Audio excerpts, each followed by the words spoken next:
Good morning, one and all, possibly good afternoon by the time I have uploaded this video. I am joined by, there he is. I never know which way to look. Because it's in reverse. It's the wrong way. It's the wrong way. When you're recording it, it's the wrong way. So I actually, as I'm looking at the screen, I want to look at Geo like that. I did. Well, I don't know. Anyway, who cares? A couple of things I want to talk about today. So a little bit of a mishmash of a video. Firstly, Geo doesn't even know what I want to talk about at the moment. Couple of things. Firstly, we've got a Fabianski and Areola situation whereby there is an obligation to buy with Areola. People have, I think, just automatically assumed that it's just a certain amount of appearances trigger it. I think it's league appearances, okay, which I want to talk about. I also think the same applies with Kral. Okay, so this is what I want to talk about. Just to prepare you in a minute. I'm not sure that Moyes is sure on either, and I'm not sure he wants to trigger those and make those permanent signings. Okay, before I do, myself and Gio have just recorded the Genk preview, and during the Genk preview, we sort of stumbled when assessing how West Ham are doing and how West Ham might do in the group. Whilst assessing that we could finish with 12 points in the group after this round of games, I said it was preposterous. It sounds ridiculous speaking about this. And also, I then said, if we beat Liverpool, don't we go second in the league? And Gio suggests, I've just in the time it's taken us to set this next video, I went and checked. It's true. If we beat Liverpool, we go above them, which means we could go second. Okay. Obviously, depending on Man City's result as well. Now, this is amazing, absolutely amazing. And now I just look here and I think we're going under the radar here massively. And I am fully aware that we could draw against Genk and lose to Liverpool, and this is a redundant conversation. When I left after the Tottenham game, I was driving home in a car. All I wanted to talk about was Manchester United losing to Liverpool. I thought I'll tune in. I listened to a bit of Tottenham. Didn't want to discuss it. Yesterday, as you know, I drove down to Peppa Pig World.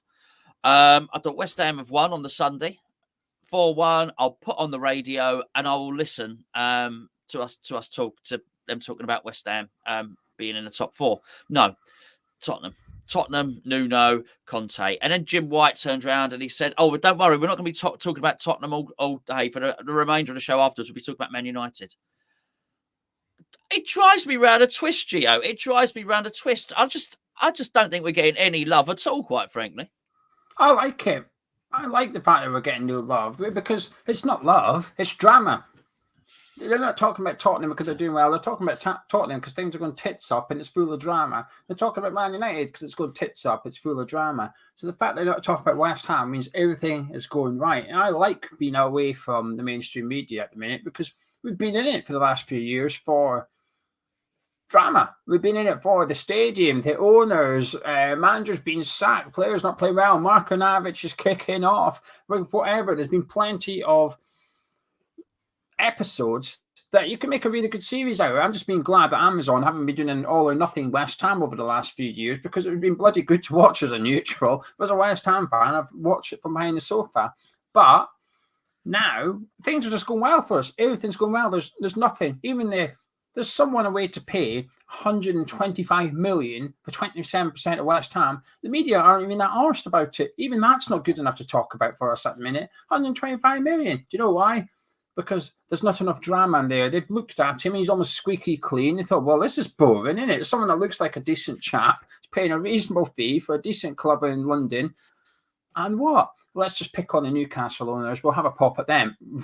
Understandably so. But we'll just keep pecking away at them. We'll peck away at Daniel Levy. Oh, I love people not talking about us, Gonzo. I genuinely, really, really do. Well, do you know what? I was just thinking, actually, they don't seem to want to talk about us. Do you know what? I'll give credit where credit's due. But the match of the day too. But they only had a couple of games to cover, I believe, anyway. I thought Dion Dublin and Chris Wilder spoke about us really well. But by and large, I think the media are pretty much ignoring West Ham. I take what you're saying. I accept what you're saying. But I just think years of being... Former Premier League footballers are talking about us. Trevor Sinclair, Chris Sutty. I know Wilder's not Premier League, but he's a Premier League manager. Chris Wilder. That lot are all bigging us up at the minute because they're looking at it from a footballing perspective. Yeah, it's those that are journalists and people like Jim White and stuff. That lot who haven't played football, haven't been football managers, they're not talking about us because they don't admire us that much, because it's what's going on in the pitch that's good at West Ham, not what's off it. They talk about what's off it rather than what's on it. No, you're right. You're right. Well, yeah, if there's any opportunity to slag our fans off, Jim White's interested. He'll have it at the start of the show. Things go, yeah, you're absolutely right. He does my nuts in. But there's no breaking news there. As everybody, I know someone's going to say, don't listen to it, Gonzo. Don't listen to it. I'll tell you what, it's preferable to sit in. It's either that or my daughter wants to put the Adele CD in. So anyway, so I put TalkSport on. But fortunately, you don't have to listen to TalkSport. Fortunately, there are other ways where you can get your West Ham fix. And one of them is to tune into Hammer's Chat. There is another way, Gio, where you can get some additional West Ham content, right? You can, patreon.com/Hammers Chat. If you want more Hammers Chat videos, essentially that's what you're going to get from $3.60 per month. That's the all-in price. That includes VAT and stat. No surprises, $3.60 per month. You can unlock videos. You get player ratings. Myself and Gonzo usually will sit down about for 45 minutes. We'll go through every player. We might slag them off or we might big them up, regardless of what the game is, but we're a bit more honest and in-depth with it. Loads of different content, weekly podcast. Charlie does it. Patrons are on the podcast as well. A really good way of supporting the channel, actually. And if you prefer to buy merchandise to support us, that's okay, because if you join Patreon, you get discounts. Sometimes your discount on the shop is larger than your monthly fee on Patreon as well. So it sort of pays for itself. If you're planning on buying a polo shirt or something, Patreon actually pays for itself, really. Patreon.com/Hammers Chat. It helps us do this as a job, and we can't thank people enough, actually. We've had a few people join up. Yesterday was the best day to join, so today is the second best day to join.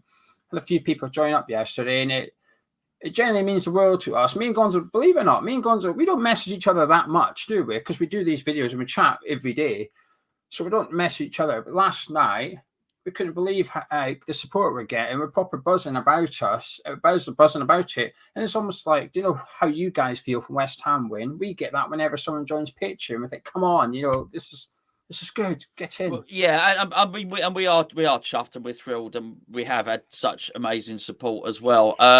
Just in terms of, there's three reasons for doing it, really. Number one, just to support us and help us basically be able to stay. Look, it's daytime now. We're sat at home, both of us, and I'm freezing in the shed. Gio's clearly warm because he's got a t-shirt on. But we're talking about West Ham and the patron stuff. Hang on. I'm not warm. I just live in England now, and I'm Scottish. He's Winter hardcore. Here is spring to me. Literally thicker skin, warmer skin. I've got a little layer of fat under their skin. The Scottish there. There you go. Is that racist? I don't know. But it might be accurate because they don't seem to feel the cold. Certainly, I've got Gio, I've got relations up in Newcastle, believe it or not. I've got. And when we used to go up there in the summer holidays, they used to chuck us in the sea at Whitley Bay. Oh my God, they were hardcore, all the Geordies. Oh, you got to be there. I like the way you said I've got relations in Newcastle, believe it or not, as if it's an obscure place. No, because I think people think I hate Newcastle. My nan was a Geordie, actually. And I've got my great uncles up there, I've got cousins up there and everything. Far from it. I don't dislike Newcastle at all. Very affection, got a lot of affection to the place. But there's three reasons for joining Patreon. Number one is to support us. Number two is to get additional content. And we've got several different tiers. The higher the tier you go, the more content you unlock. And the third thing is we've got a lot of really good merchandise coming out. Geo has worked so hard to build up the Hammers Chat shop, which you wait until you see what you got coming. So the discounts on there are big. Put it that way. Right, Geo. Right, okay. So the other thing I wanted to talk about here is, we mentioned that Kral hasn't played. I want to talk about Kral and I want to talk about Areola. We mentioned that Kral hasn't played when we did the Genk preview. And I think some of it's being brushed over by COVID, right? I think before that, I don't think Moyes particularly fancied him. There were at least 3 games I thought he could have played Kral and he just didn't. And I do wonder if he is just there just for cover. And actually, it's one of those situations. We had it with Zaza. Remember we had it with Zaza and we had it with Gokhan Toure. And we got close. Oh no, we're not going to do it. We're just not going to play them. You can have them back. Because we didn't want to trigger the automatic buyout clause. I think it may be one of the obligation to buy it. Maybe one of the downfalls of that particular clause in any contract. Yeah, it's always if they aren't playing well, that is a downfall because then you can't play them. And it's happened plenty of times at plenty of different clubs as well. You know, it's 15 games, you get to 14, it's like right, you can't play anymore. You're out the squad completely. Unfortunately, you're just gonna have to go train with the under 23s. But when you're gonna loan players like Areola and Alex Kral, they're always going to be in there because you're not going to get them otherwise. You know, Moscow aren't going to say, "Oh yeah, you can loan one of our main centre midfielders and play him, not play him. It's up to you. Don't worry about it." There's always going to be a clause in there that either forces us to play him, which we can't have, or forces us to buy him after a low number of appearances. They need something for their loan, and that's what they get. They get transfer fee. It's I think Kral, I could be wrong. I think it's like 15 games or something. It's not much. It's less than half the season. If he plays less than half the games in the Premier League, it triggers it. I can't remember who it was that we signed on a loan. It was something like that, and it was worded when we signed them. It was basically worded as well. It's basically an obligation to buy. You basically agree to permanent fee because the appearances are so low that he's definitely going to trigger it. And it's a bit like Suchet. You know, you've got him on loan, but if you stay up, you buy him. So it's basically buying him essentially. But the Kral thing, I don't think there's that much to it, actually. I just think Moyes loves Suchek and Rice, understandably. And I think he just loves Mark Noble. And I think he just feels, speaking of obligations, I think Moyes feels an obligation to give Mark Noble as much game time as possible, actually, in his last season at West Ham. Because, well, why wouldn't you? You know, Moyes trusts him. He's still a good player. When he's on the pitch, he's one of the best passers on the pitch. And I think at the minute, Kral's simply fourth-choice centre midfielder. And we don't need a fourth-choice centre midfielder at the moment because Rice and Suchek are managing to play a Europa League game, a Premier League game, a rest. A Europa League game, a Premier League game, a rest. It's fine. It's no real. There was opportunities to play Kral, but why risk it? Well, yeah. I mean, look, it's worked out. I'm not overly criticising it. I just thought I'm not entirely sure, and I do think he is playing a little bit of a coy game because I do believe that they are Premier League appearances that trigger this obligation. But then to go against your theory here to some extent, which is some of the games Kral hasn't featured in have not been Premier League games, so that doesn't add up with the whole appearances. No, listen, yeah, I just find it interesting. I'm not convinced. I've seen him. I feel like I've seen him play one game, one full 90 minutes, and maybe that's because I have only seen him play one full 90 minutes. Man, you. And I quite liked it. I thought he was all right. I need to see a bit more evidence, but I'm not convinced we're going to sign him. And it's not like I'm naturally suspicious of everybody, and it's nothing against Kral. I like Areola. I am not convinced we're going to sign this player for the reasons that I've stated before. And then you look at what's just happened with Lanzini, with Fabianski, who is making a mistake every other game. I think it's fair to say that at the moment. He's doing something a little bit silly that is at least making me nervous. And I'll tell you something, if it's making me nervous, he'll be making his defence nervous by what he does. What happened the other day, and I know Ogbonna played his part, that is not the way to instill confidence in your defence. That is really not. And I'd look at it, I think, well, hold on a second. What's Moyes going to do? And we're not dealing with an inept goalkeeper here in Fabianski. He's kept some clean sheets, and there's good reason for him being in there. But this is not.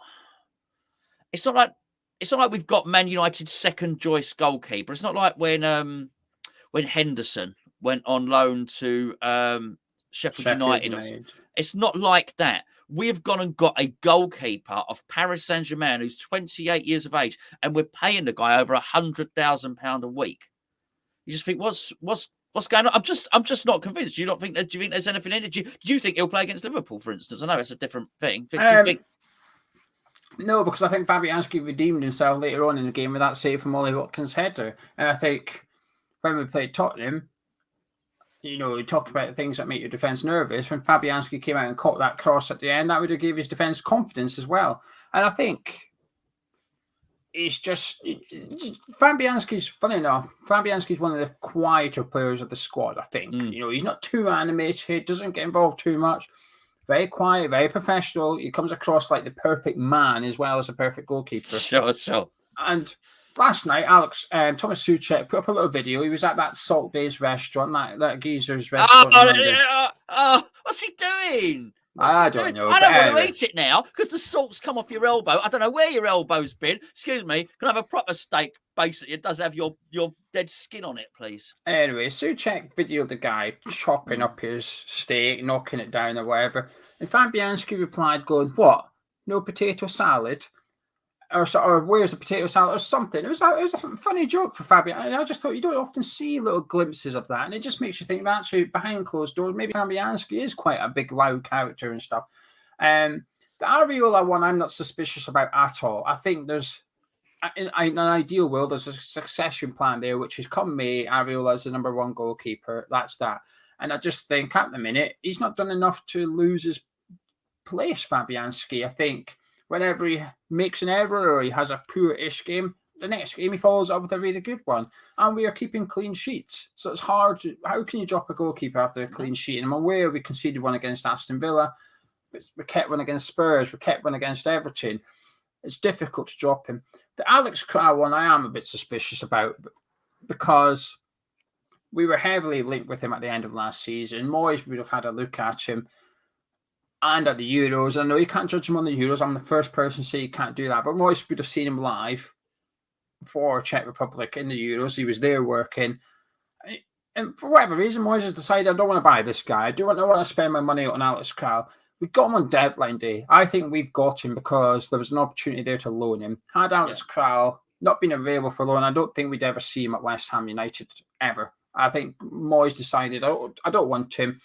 The loan's come available, and Sullivan's thought, you know what, I'll have that. There's a guy you did want. Let's get him in. You can have a look at him in more detail over a longer period of time. And I think the signing of Alex Kral was a signing of opportunity rather than someone we need for the squad. I think he'll have his part to play at the end of the season. I was wondering if it was Declan Rice's long-term replacement, and given his lack of game time so far, I think I've got my answer to that, which is probably not, no. But I think it was just let's get him in. Let's get him in for cover. And we needed someone for cover, to be fair. I think it was still think it was a good signing. Sure. No, absolutely. I don't disagree. Be really interested to see what you think with Areola and Kral. Are we signing one, none, or both of them? Be interested. Maybe most people think that's it for signing both. And let's be fair, Kral at 12 million is not bad. Is not bad value. As I've said before, I just think the overall package for Areola at 35 million, which is what I think it will be with wages as well, is quite a lot of money when you possibly got Sam Johnson there available for free, and the whole package costs you half the money. Just something to keep an eye on. I'm looking for a pocket. I've got no pockets. That's not me touching my breasts. That's me looking for a pocket. I was like, Rob Newman has got a little bit of extra money to put in his pockets. Right, we're going to leave it there. Join us later on, over on the main channel for the Genk preview. And don't forget, more importantly, to join us later on in the week for the actual Genk game. Build up an hour and 5 minutes before kickoff.